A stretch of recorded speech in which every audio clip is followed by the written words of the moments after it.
Okay, we are recording. Good morning, Ms. Pacina. Can you please start us off with the roll call? Thank you. Good morning, Commissioners. District 1, absent. District 2? District 2? Present. District 3? Present. District 4, vacant. District 5? Present. District 6? Present. District 7, vacant. District 8? Present. District 9? District 9 is present. District 10? Present. District 11? District 12? District 12? District 13? Present. District 14? And place 15. Here and echoing. You have quorum, sir. Thank you very much, Ms. Pacina. Good morning, Commissioners. We do have an echo in here. I don't know if anybody else can hear, but I think it's out of one of those speakers up there. Today is Thursday, November 17th, 2022, 9:12 a.m., and welcome to the briefing of the Dallas City Planning Commission. Commissioners, as always, this is a time just for questions. We'll keep all our all our comments for the briefing. And before we get started, I would just like to recognize Commissioner Treadway, our new District 11 Commissioner. Welcome. Very happy to have you on board. Commissioners, we're going to start off today by going into executive session. It is now 9:13 a.m. on November 17th, 2022. The City Plan Commission will now go into executive session pursuant to Section 551.071 of the Texas Open Meetings Act to consult and receive legal advice from our attorneys concerning case DCA 212002, consideration of amending chapters 51 and 51A of the Dallas Development Code, with consideration to be given to amending section 51-4.216.1, lodging uses, and section 51A 4.205, lodging uses, to define a new use called short-term rental lodging and related regulations.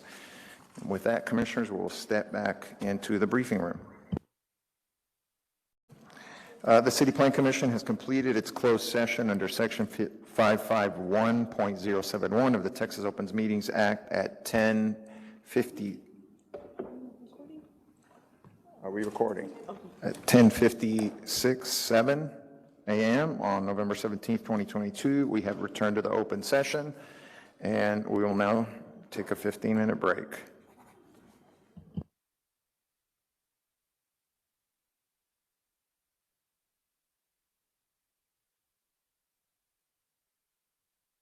It is 11:17, and we will begin the briefing of the Dallas City Plan Commission.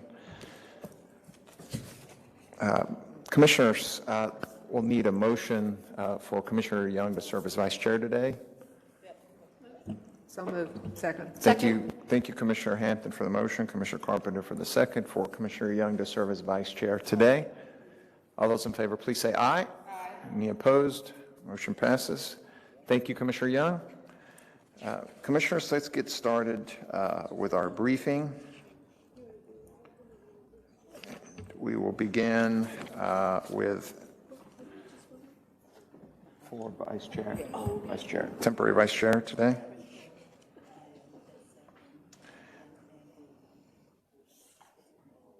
Let's begin with M212038. Ms. Seaton.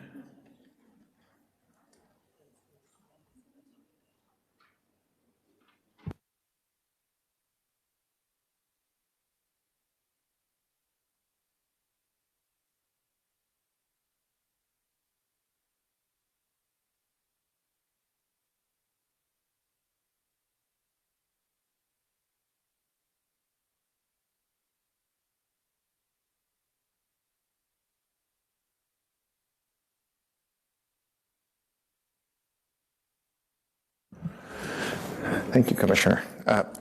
I digress, Commissioners. In fact, we're going to begin with the briefing 220-2739, consideration of amending Chapter 51 and 51A.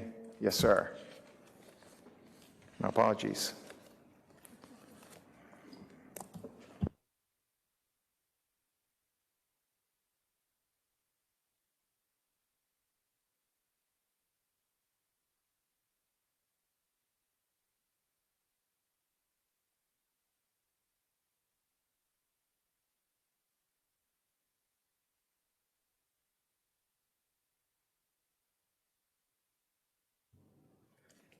Good morning, Commissioners.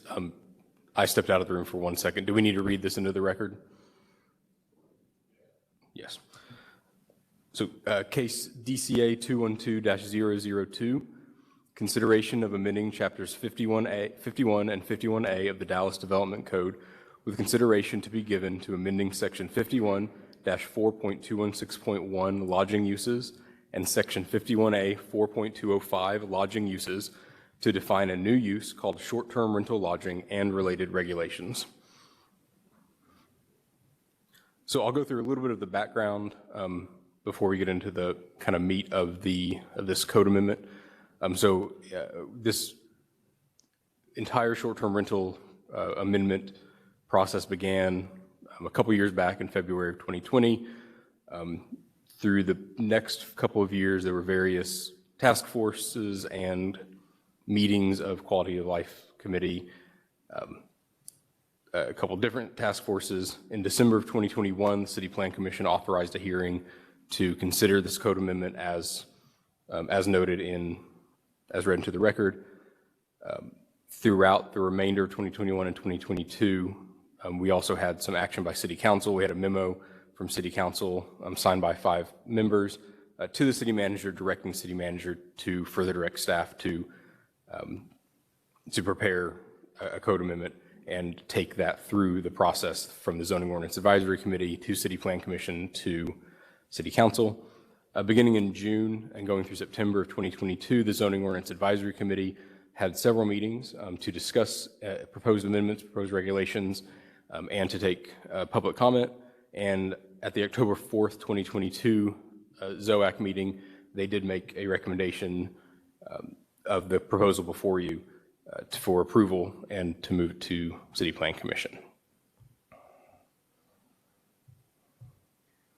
So just, we'll start with some general information. Short-term rentals are typically residential properties that are rented for overnight accommodation for a period of fewer than 30 consecutive days.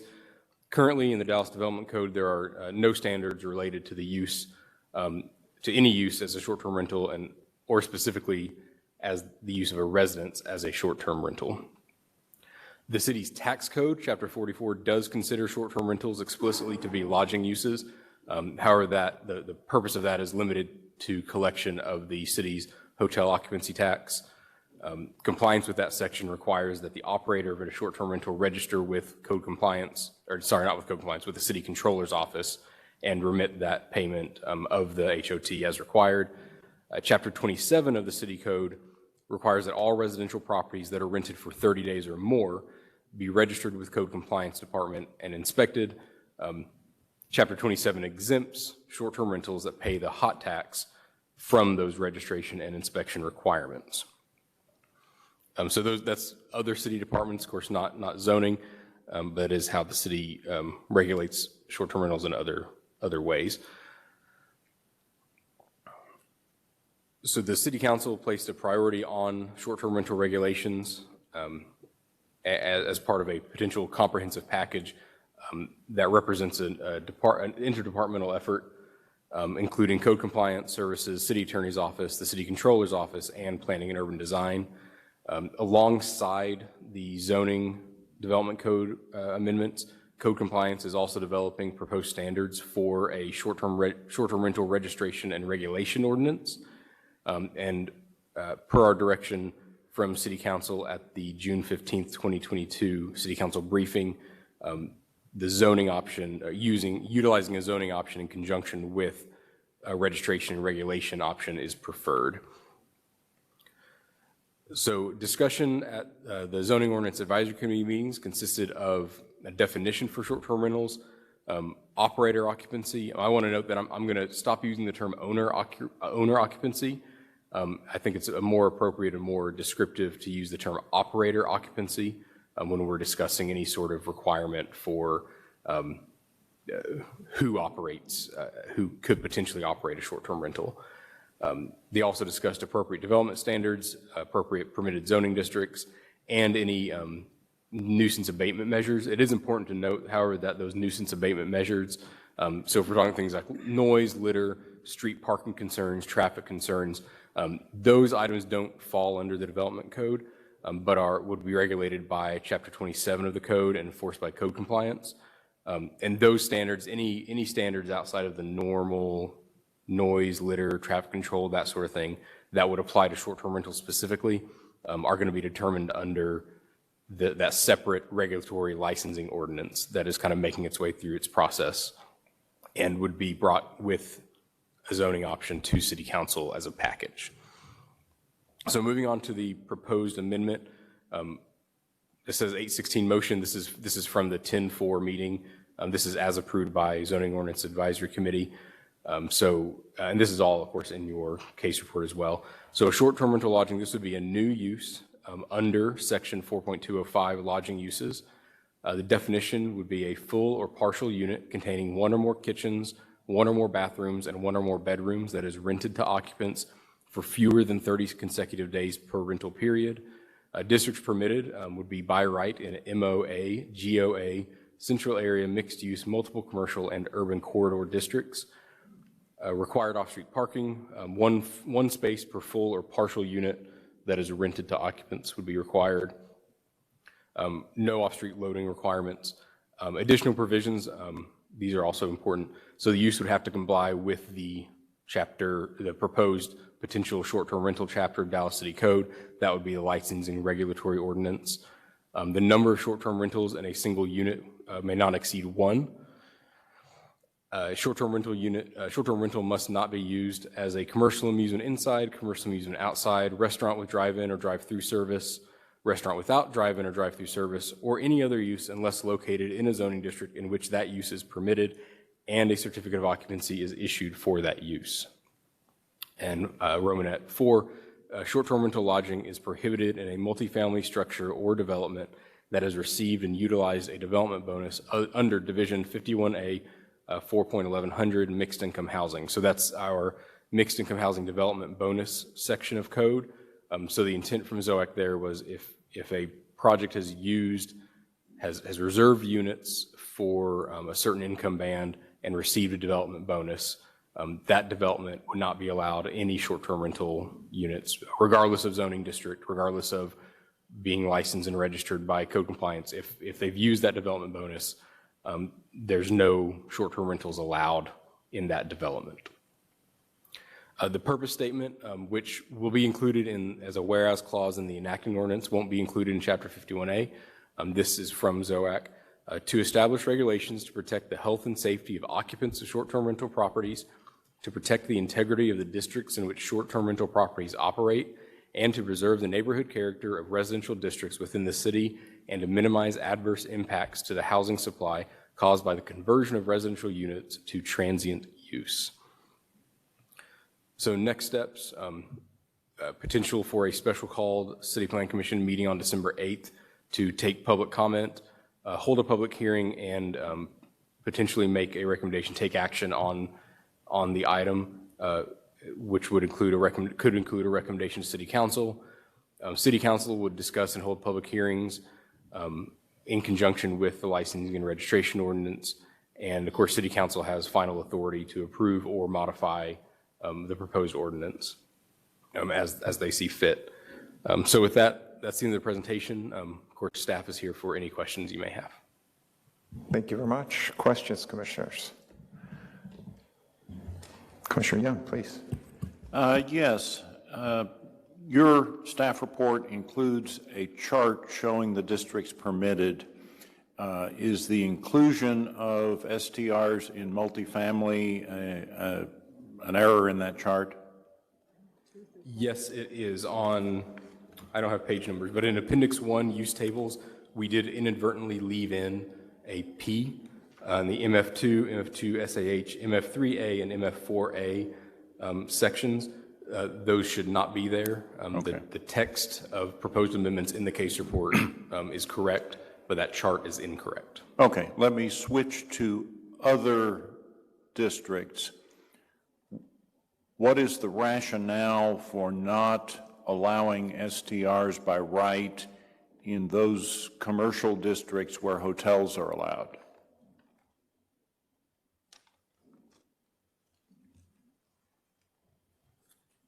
Do you have a specific zoning district? in Well, mind? I may, if I can get my use chart. I believe the CR, RR, CS, LI, IR, and IM, I believe is, I see it now. Okay. The rationale, I believe, was that typically the short-term rental lodging uses are residential units that have been either converted or potentially developed with that use in mind. But many of them are also a change in use from a single-family residential use to the short-term rental use. So it's because those districts generally do not allow residential. That is correct. What then is the reason for including the multiple commercial districts? I don't recall offhand if they allow single-family, but I know they don't allow multifamily. That was essentially in those, of course, it's a star in the use chart, in the multiple commercial districts, hotels are allowed with some limitations. And of course, I don't know off the top of my head, but I believe that the committee wanted to allow those in the multiple commercial districts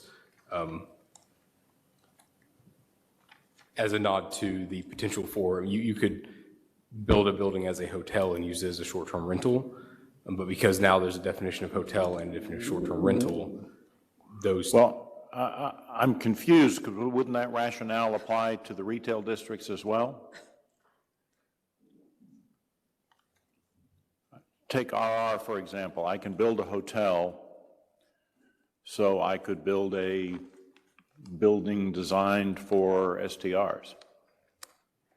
You're correct. I would have to look at my notes to Okay. really dig into that. I think my last question, what is a full or partial unit? Are we referring to dwelling units there? So we're not specifically referring to dwelling units, and that's the reason that the language includes containing one or more kitchens, one or more bathrooms, and one or more bedrooms. Essentially, it would be a dwelling unit, but it's not limited to what would otherwise be considered a dwelling unit. Well, my concern is, if I'm not mistaken, unit is not a defined term in the development code. So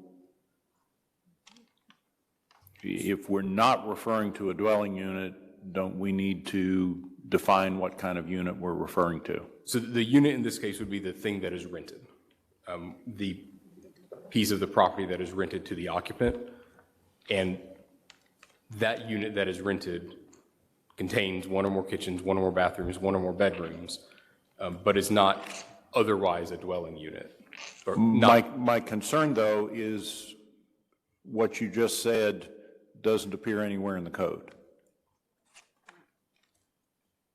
I won't push this right now, but this is a lingering concern, and given the high sensitivity of this ordinance, I think we need to make it as precise as possible.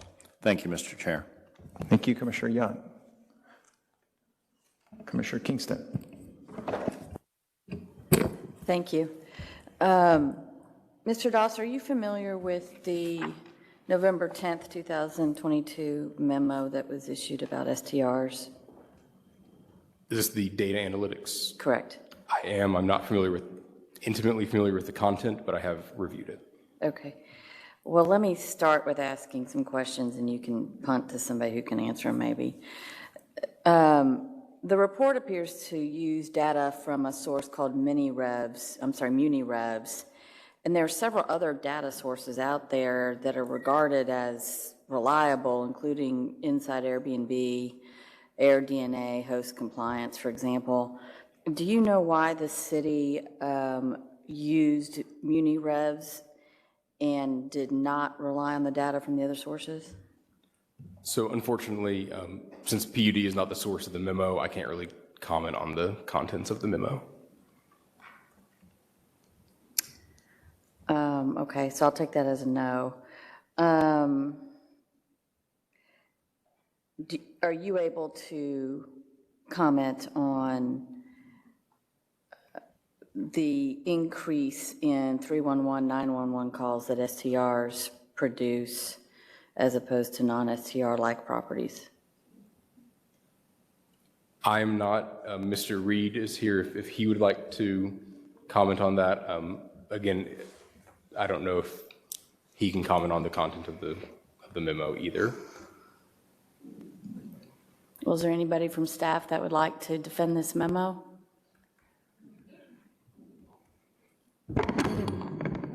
I apologize. Well, that memo was created by our Office for Data Analytics, and it's independent from this one. I cannot, we wouldn't be able to answer any questions related to the memo. My gosh, what? So is it your suggestion then that this body should not consider any of the information in that memo? I wouldn't assume what the body can consider. I think any information is useful. If the body wishes, we can try and see if Office for Data Analytics would be available for questions at a later date. That would be helpful.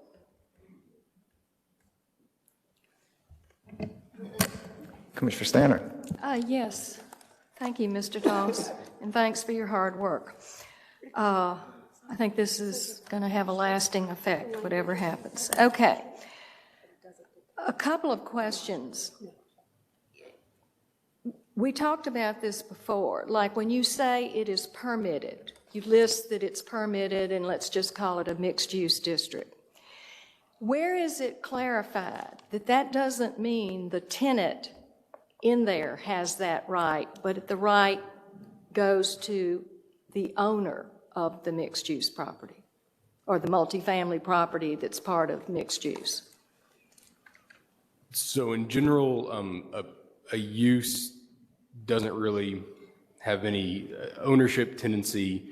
Status of the resident or non-resident or owner really doesn't have anything to do with zoning. If a use is permitted, it's permitted. But does that mean you're saying that the tenant, without the permission of the owner of the building, could lease his apartment out as an STR? So in order to apply for a certificate of occupancy, the owner or the owner's authorized representative has to sign that application for a CO.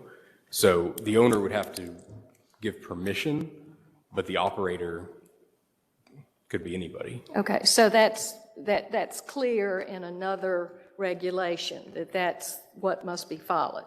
Because I don't want this to give the impression to someone that is a tenant that without authorization that they can just go rent, that it's giving them permission to rent out an apartment as an STR. Yes, that's, I couldn't tell you a specific code section, but it's pretty well established that only the owner or the owner's authorized representative can apply for a permit or a CO for a property. Okay. Now, my next question goes to something that we talked about before, both at ZOAC. In fact, Dr. Udrea brought this up, which has to do with okay, and now we're talking about a multifamily that exists in a mixed use or one of the other permitted districts, okay? That's what we're talking about. But before, Dr. Udrea talked about having caps on the amount of units within a multifamily, and we talked originally about maybe 6 or less because that's the boarding house thing, or a certain percentage. And the reasoning behind this, and tell me if I'm correct or not, being what we don't want to happen is in a retail district, a multifamily is sitting there, they've got a 60% occupancy and 40 are empty.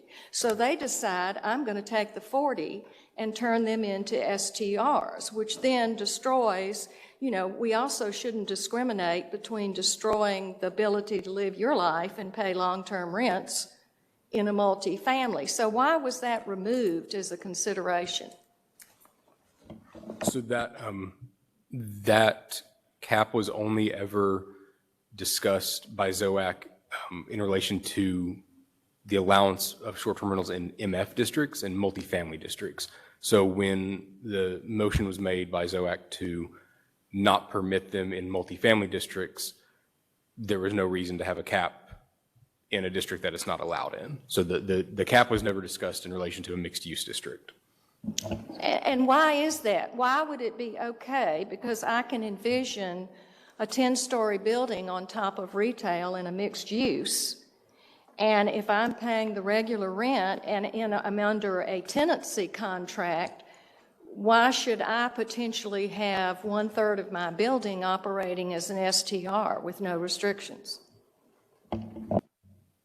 So I believe that, I can't speak directly to the mindset of anyone who made a motion or anything like that, but in a mixed-use district, the intent of those districts is to have a mix of uses, and as short-term rental would be now a new use, it could be potentially part of that overall mix of uses that is present in that area. But again, the cap was never really mentioned as being included in a mixed-use district. See, I thought that my understanding was that it was to be in regard to any multifamily, that whether it was in a mixed-use retail district or if it was in a MF residential. So, and I'm not sure that it shouldn't be. One other question I have. When you say, would you define what you call a short-term rental must not be used as commercial amusement? What is the definition for commercial amusement? I don't have it directly in front of me, but a commercial amusement inside is it's a use defined by the code. I mean, it's kind of, again, I don't have the definition in front of me, but it's essentially a recreational space that is not otherwise, like not a sports court or something like that, but you could take an indoor go-kart track would be a commercial amusement indoor. I guess the reason I'm pointing that out is, do you think this section of this proposed amendment provides for what we are seeing anecdotally as uses for, and even though we're preventing them from single houses in this ordinance, I can imagine a bachelor party getting 3 apartments in a multifamily building and inviting 100 of their favorite friends. Now, that may not be under the aegis of commercial amusement, but I'm not sure this in any way, I mean, I assume maybe that ends up in code compliance or something, but I hope to goodness we're not leaving this up to either code compliance or the police to come out and deal with that a week later after that party has happened. I mean, I hope that we are, anticipating some way to prevent this at its inception. I don't know how else to deal with that. My last thing, and I guess this in a way goes to Dr. Udrea, but you're such a part of it. I guess now that we've moved it to multifamily or mixed use, it doesn't matter. But once again, in anticipation of that, if there are no parking requirements other than 1 per unit, I guess that's the way it is, but suppose you had a house that was in a commercial district. Just as an off chance, because there are some. So to say that you only have to provide 1 and not, for any of the rooms. Is that correct? So that's correct. I do. What's the thinking behind that? So the thing is that anecdotally, most short-term rentals that exist today are in single-family homes.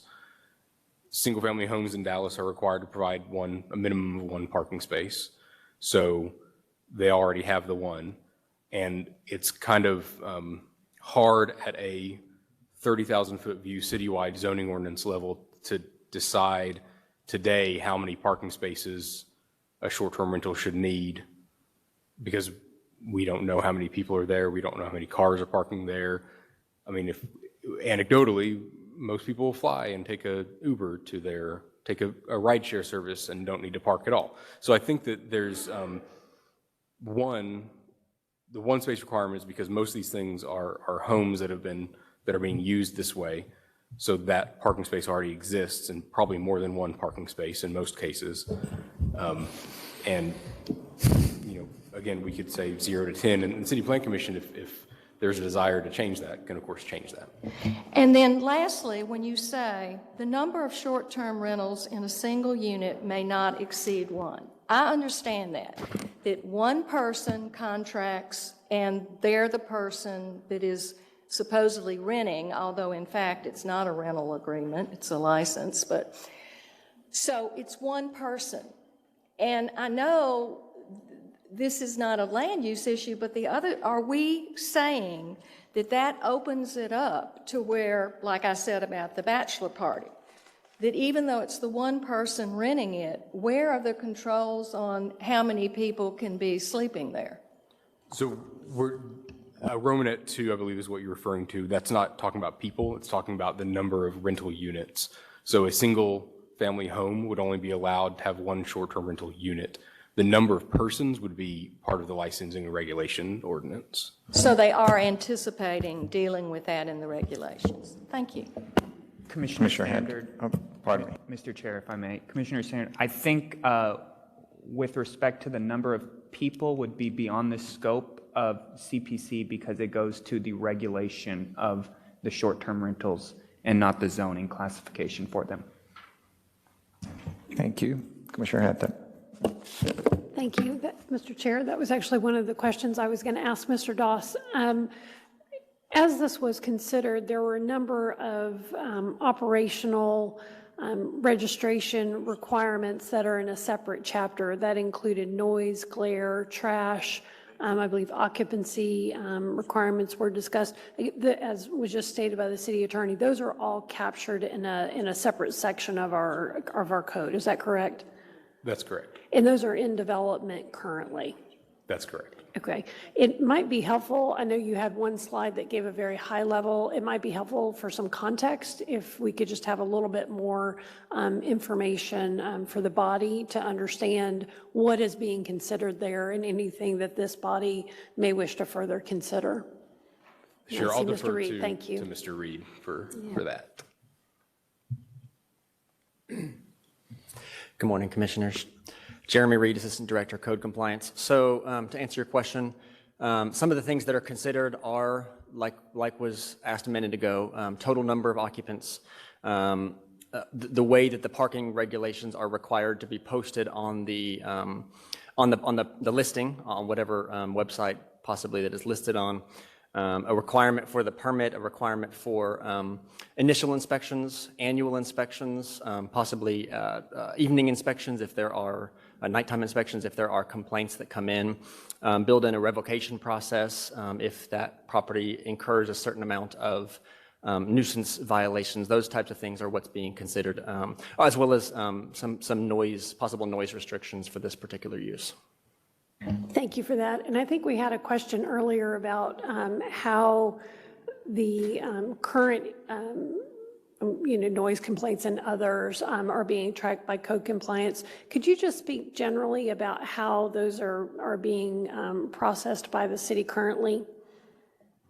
Noise as potentially relates to STRs? Correct. Sorry, STR in general. Thank you. I was too specific there. No problem. So the code addresses noise in a couple different ways. One of them is decibel limits per zone, which is a zoning issue. Every zone has a decibel threshold that is reduced at night and is added if there's a certain amount of ambient noise, that kind of thing. So if we are to do if code compliance does an inspection related to possible decibel threshold violations, we actually take out noise readers and we conduct an inspection that relates to ambient noise versus the noise that's happening at the property, and there's a potential for violations there. However, that doesn't usually relate to STRs in residential areas because Dallas Police handles things that normally would be happening at residentials like parties and loud music.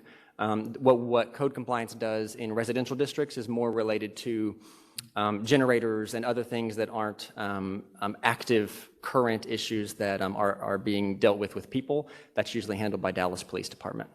Thank you. And so it's really, there's a two-pronged approach as these are being evaluated. Would that be a fair statement?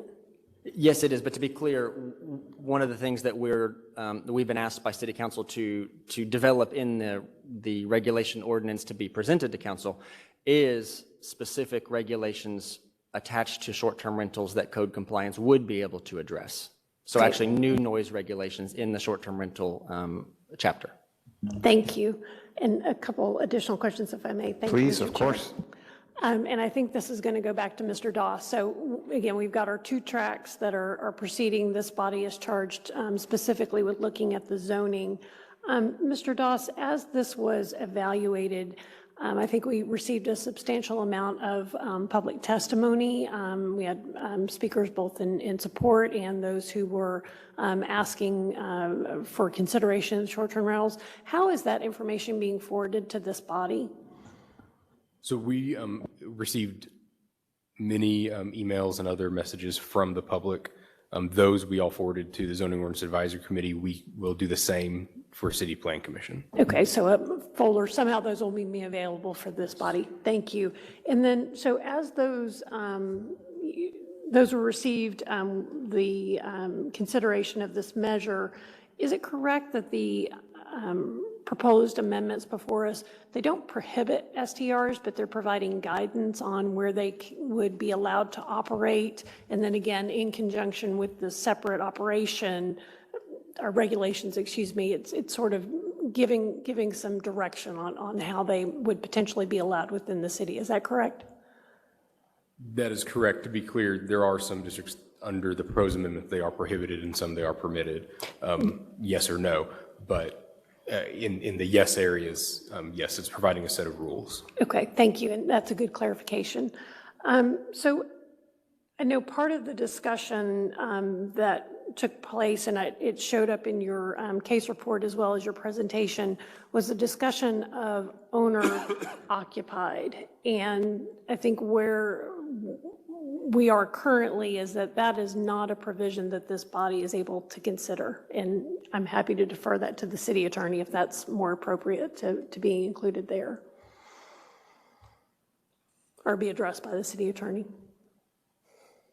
That's correct. If you want to add anything. Yes, that's correct, Commissioner. There's a case out of the Fifth Circuit that would prohibit owner occupied. Thank you. I know it's addressed in our case report, so I wanted to make sure I understood where that was. Final question. Under the definitions, the question on full or partial unit where the word dwelling has been struck, there's also an asterisk included there. I went back, I believe that was related to an earlier consideration about whether or not event venue should be specifically defined. That's not something that I think has moved forward. We have within additional provisions, Romanet 3, where we're addressing commercial amusement inside and other types of event venues. Is there any other consideration there? So that star is left over. It was from a previous draft that I forgot to delete. The reason we don't speak to event venue specifically in this section is because event venue does not exist as a use in our code. Typically, an event venue, a banquet hall, something like that, if it comes through in a base district, would be considered under commercial amusement, outdoor, inside, depending on the specifics of the project. So we didn't want to include the term event venue without defining it. If at a future date event venue is defined in the code, it could always be added to this section. I do want to make clear that Romanet 3 doesn't really do anything that the rest of the code doesn't already do. It's already not allowed to do a use without a CO. It's already not allowed to operate a use in a district that it's not permitted in. This Romanet is included as a kind of extra layer, essentially, to make it very clear that those other uses, you can't operate one of those uses on the side along with the STR. And I believe some of our public testimony spoke to that as currently happening. So is that the rationale why that's included in the amendments before us? It is. Thank you. Did I understand correctly that you're going to research the question on unit versus dwelling unit, and we'll include that in our next briefing? That's correct. Thank you. Thank you, Mr. Chair. Thank you, Commissioner Carpenter. Yes, Mr. Doss, how does this ordinance apply to planned development districts? So the million-dollar question is, how does that planned development district treat itself? Some planned development districts, most of them refer to a base zoning district and say, with the following exceptions, we follow the rules of the R7.5A zoning district. So every single PD would have to be evaluated on its own on a case-by-case basis to determine, does that PD follow Chapter 51A, the Chapter 51A version of R.75A as amended. If it does, and there's no other exceptions, and that PD doesn't go out and create its own version of short-term rental use to allow or prohibit, then it's just going to fall back to base code. But a PD could potentially have its own definition of short-term rental and allow that use. It's all really based on how that PD is written. All right, but hypothetically, if a PD, say, defaults to an MU zoning, which would have STRs allowed under this ordinance, if the PD just defaulted to MU standards and did not have a specified list of uses, either prohibited or allowed, then the STR would be allowed. Is that correct? Generally? Yes. Okay, but if the PD was written in such a way that it defaulted or was based on MU standards, but there was a specified list of what uses were allowed, then it would not be, STRs would not be allowed in the district because it's a newly created use that didn't exist at that time, and therefore it's not in the list? It's all in the details of how it's written. Again, if it says something like, we follow, this district follows, this PD follows MU1 as amended, except as provided below, and then says the only uses allowed are X, Y, and Z, then it follows that use list specifically. But if the PD says something basically that says, we follow these uses, but if a new use gets added in the lodging use section of base code, we can do that too. It's all in the details of how that particular PD was written. For the bulk of cases, what is here before you today is going to apply to PDs that follow that list of base codes. Most PDs in the city, now not all, and I honestly struggle to say most, but the bulk of PDs follow a base district with a very limited list of exceptions. And typically those are, we follow this and we have a couple of extra uses we want to add. But typically there's not like a blanket provision that says, but we can also do these if it gets added. So essentially, if the PD follows MU1 today, it's going to follow as amended, unless there's a specific part of that PD that says otherwise. Right. Well, I'm just trying to figure out how we're going to get quite, I mean, a great deal of the city falls into planned development districts. And so I was trying to seek some guidance as to how we're going to convey that information to the public as to whether, where they live, the PD they fall in allows that. In general, the way that if I wanted to know if a PD allowed or not allowed after this, if this proposed amendment was approved, in general, I would take a look at the base district of the PD, and that most of the time will tell you yes or no, because it's going to be based on MU1, and you can go to the base, the list of STR districts and say MU1, it's permitted by right, then it's permitted by right in this PD. All right, thank you. Changing subjects a little bit, if I may continue, Chair, I'm assuming I can. Please. The requirement for parking, one required parking space for a full or partial unit. It has to be off-street, but is there any requirement for it to be outside of a garage? Or was there any discussion of it being garaged or not garaged? And I'll tell you where I'm going with this, because it's going to lead to my other question, is was there any special consideration given to shared access developments? because, parking has been an issue in shared access developments, period, with one garage space only typically, and then 0.25 visitor, which are usually at a distance, and then not having a network of public streets, having, shared access drives that don't allow parking. Because I know we've written PDs, or PDs have been written, that are very large shared access developments, and I know in District 6, I get steady complaints from residents in those developments where some of these units are already being rented at STRs, and it's just not working. So was there any consideration? I mean, I know the shared access developments that are by right, that are on our property, they would fall under here, but was there any consideration given to disallowing STRs in shared access developments based on the parking and general issues that we're experiencing? There was not any discussion as it relates to shared access developments. And the other side of it is that, so the one space per unit, there's no base code, there's no garage requirement today for residential uses. The one required space has to fall behind, cannot be in the front yard, so it has to be behind the front yard, the front building line. But typically that means, most of the time that means in a garage, but it doesn't require the garage. And then there's typically another space between the street and that required space. Not always, but typically. So there was no consideration of adding a garage requirement for STRs. Do you see a need for some extra consideration of the shared access development issue?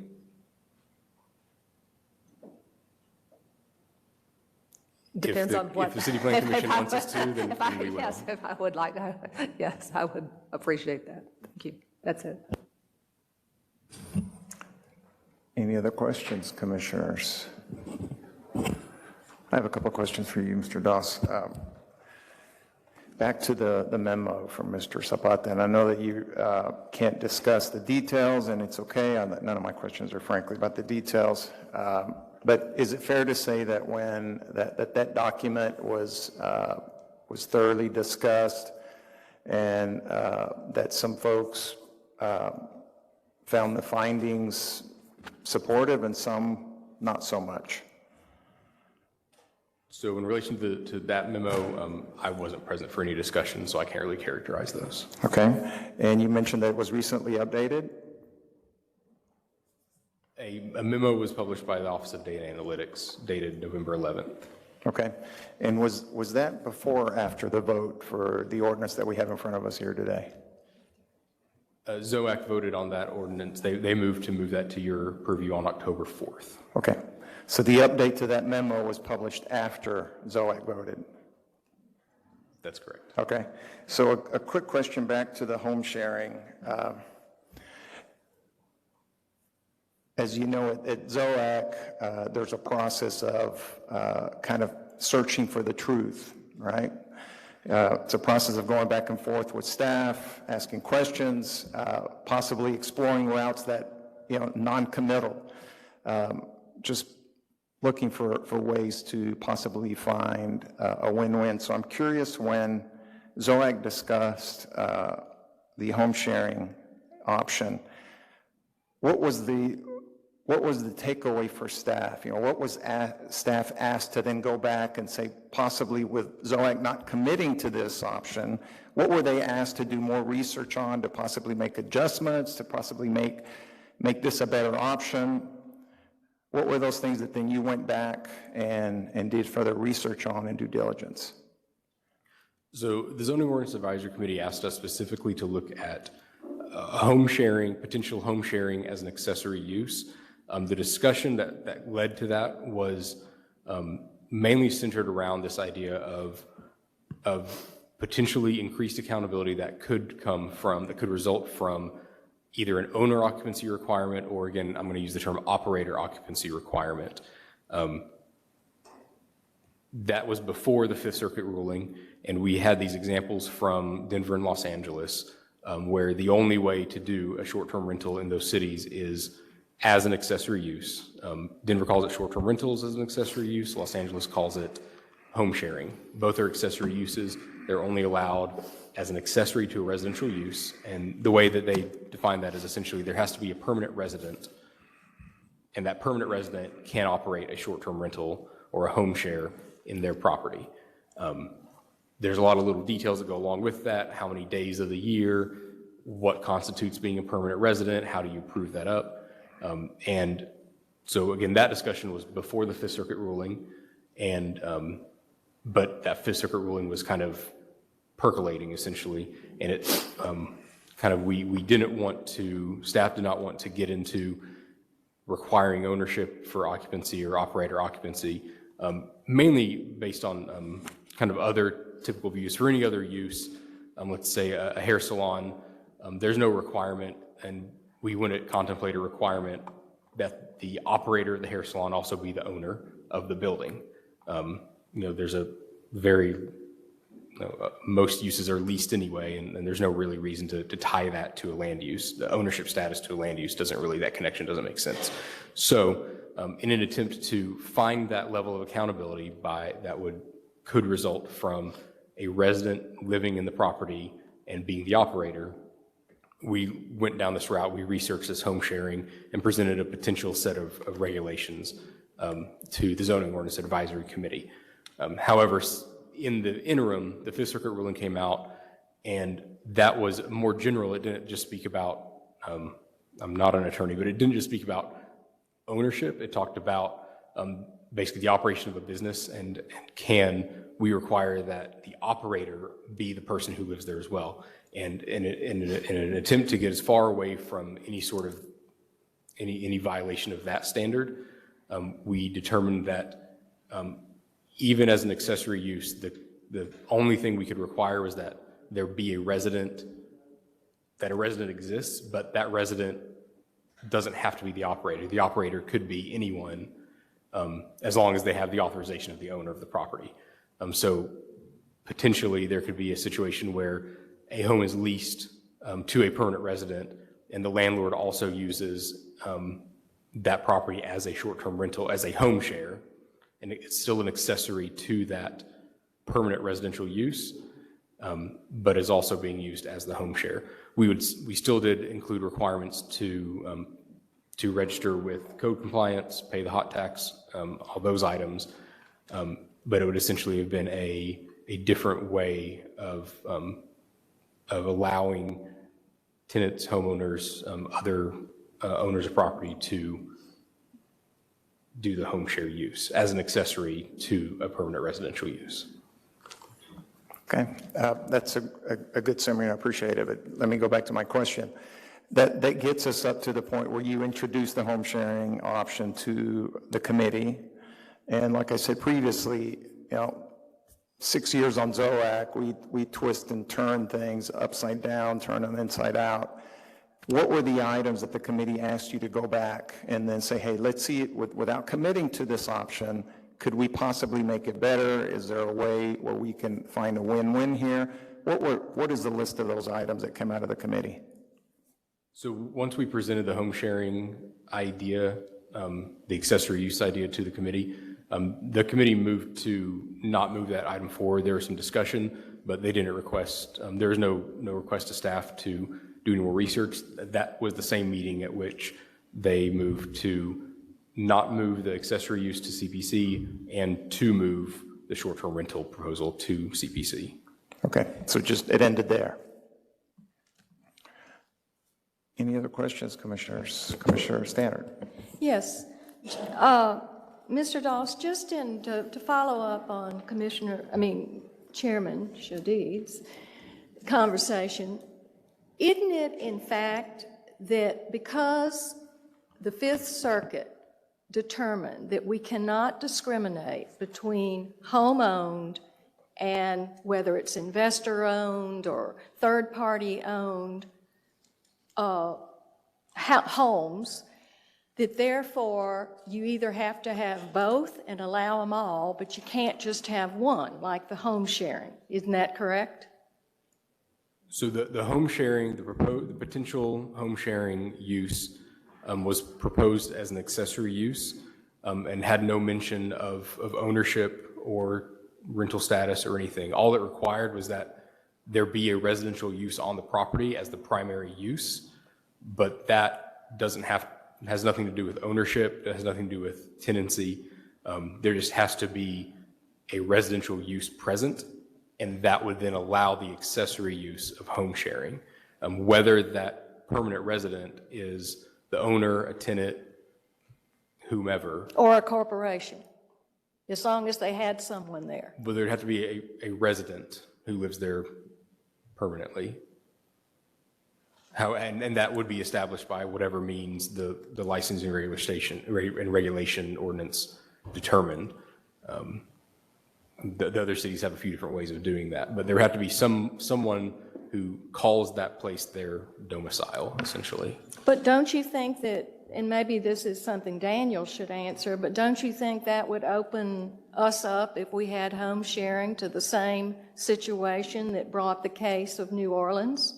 So in that case, again, I don't want to step on toes, but No, I understand it's different, but wouldn't it bring up, Daniel, the same possibility that they would say, if you're requiring a resident who lives there, even if it's owned by a corporation or something else, that is discriminating a market with someone that just owns one and it's not a home sharing situation? Commissioner, I don't know that I can answer that question. I can say that the Fifth Circuit's holding was with respect to owner occupied. Okay, I understand they're structured differently, but they're a little bit similar, and to me, opening the door up. I think, in my opinion, the Fifth Circuit pretty much said. Opinions are for later, Commissioner. Yeah. Thank you, Commissioner. Okay. Okay, that's all. Thanks. Commissioner Hampton. Thank you. Following up on the discussion on consideration of the home sharing, is it correct that part of the discussion is that in defining short-term rentals as a lodging use, introducing a lodging use as an accessory within a residential context would be counter to the general intent of the discussion? Was that a part of the consideration in the discussion at ZOAC? And I said that circularly, so I can repeat it if you need me to. No, so as it sits today, short-term rental lodging is not a use at all. The proposal is to put it in lodging uses, but the other proposal of accessory home sharing, while similar, would be a different thing, essentially. I think we're going to have a follow-up. Thank you, Dr. If I may, Drea. I would like to remind the body that we are working on a code amendment that was authorized with this specific language by this body. So the authorization and the way that the code amendment authorization is written is to consider them under lodging uses. So that decision was made when it was written like that in the authorization language. Thank you. And is it also correct that part of that consideration in our deliberation is that that is the most similar land use that we have today in considering this new land use? I don't know if we ever had a conversation anywhere saying, could this be a different type of use, not a lodging use? Because again, that's what we've been tasked with. So I thank you for that clarification. I will say my understanding of it and how I evaluate it and approach it, it did appear to me to be that way, and that has been the focus of how I've reviewed it. I was also trying to understand the home occupancy, the accessory use, how that might be a use that could be potentially considered. As that was evaluated, I guess, is it correct that we also had a discussion of what other accessory uses exist within residential districts? Yes, there was some discussion at the committee. And I think that then goes back to this idea of, as it's structured currently, STRs are proposed to be a lodging use. If we're defining the main use as a lodging use, home sharing, similar, related, but still if looking at it through the lens of a lodging use, would introduce lodging within a residential district where it's not currently allowed. Is that consistent with the purpose statement of residential districts generally? So I think that it's important to note that when code is amended, the spirit of that can change. So there are accessory uses that would not typically be considered residential uses that are allowed as accessory uses in residential districts, home occupation, for example. The use of the property as residential allows the accessory use of that property as a home occupation within limits. There are guidelines, but two things being related, short-term rental lodging and home sharing being similar, if City Plan Commission and City Council approves that and puts that in the ordinance and codifies that, then that is signaling that policy decision has been made, that those two uses are different enough to be considered differently, and that the home sharing use would be acceptable in that residential district. If City Plan Commission doesn't believe that, then City Plan Commission won't take that action. And so, as ZOAC evaluated, they did not feel like that ended up being, obviously is not currently here. I think this body now will make a similar determination if they elect to do so. Is that fair? That's where we're at today. That's correct. Okay. I had a follow-up question that I forgot. I will come back.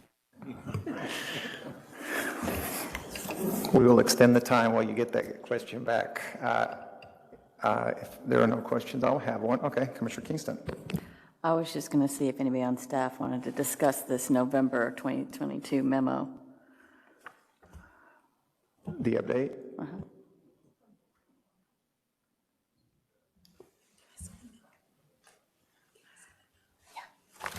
I mean, it If appears not, I'm the fairly answer is certain we're going to no. have another opportunity, Commissioner, to do that, yeah. If it can't happen today, it will certainly happen. All right, I appreciate that.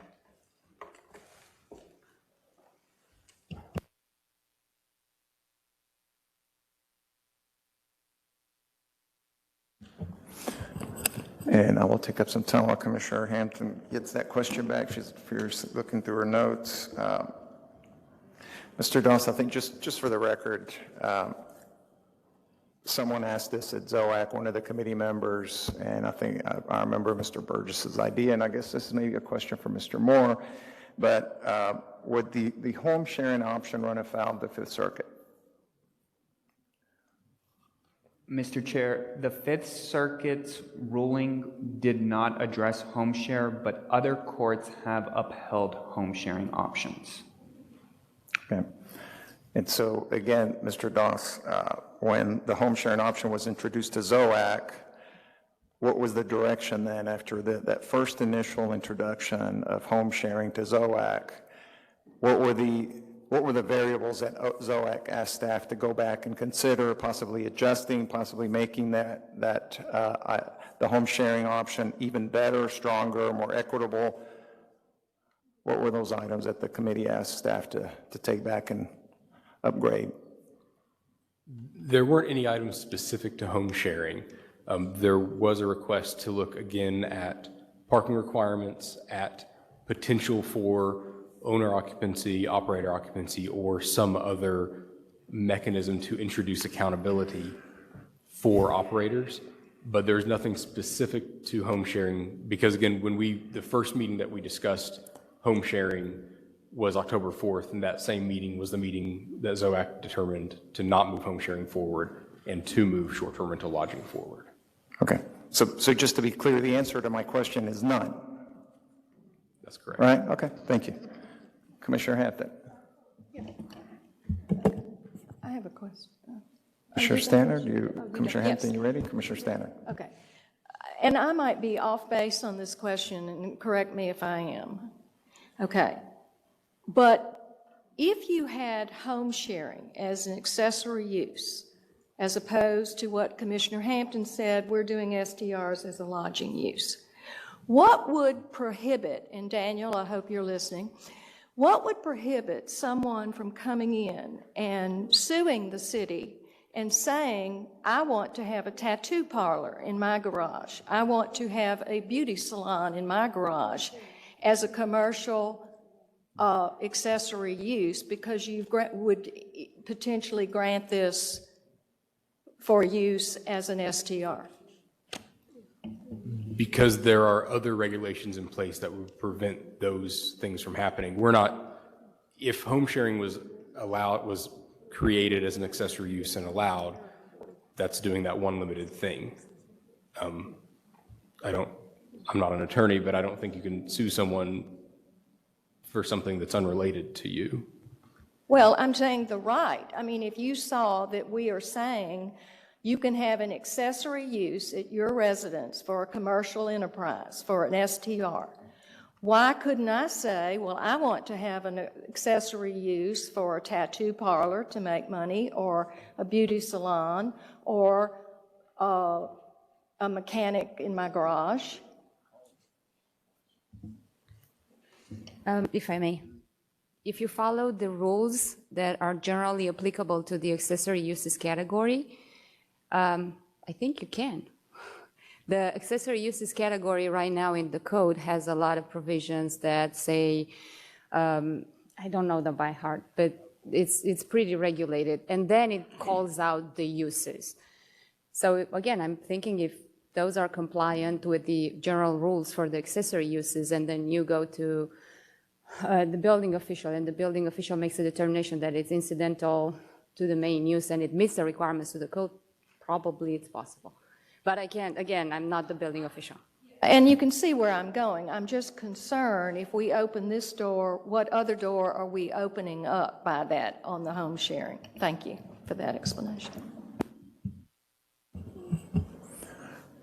Commissioner Hampton, did it come back? I will look forward to continuing the discussion. Thank There you. will be lots more discussion, I'm sure. Any other questions on this item, Commissioners, before we move on? Okay, thank you very much, Mr. Doss. Excellent work, sir.